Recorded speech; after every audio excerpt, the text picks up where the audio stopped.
কেন আমি আল্লাহ প্রদত্ত ঈমান হারিয়ে ফেললাম? আপনারা যারা এখানে বসে আছেন, সকল ঈমানদারের অন্তরে আল্লাহ আলো দিয়েছেন। আল্লাহ আমাদের এটা দিয়েছেন। এখন প্রশ্ন হচ্ছে, আমরা এই নূরকে অন্তরে ধারণ করতে পারছি কিনা।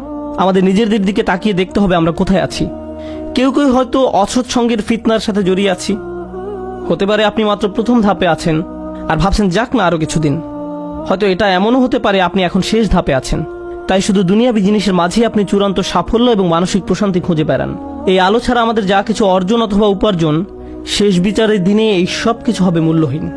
শেষ বিচারের দিনে এই সব কিছু হবে মূল্যহীন। তাই এই অনুচ্ছেদে আল্লাহ তাআলা এটাকে প্রথমে আলো হিসাবে বর্ণনা করেছেন।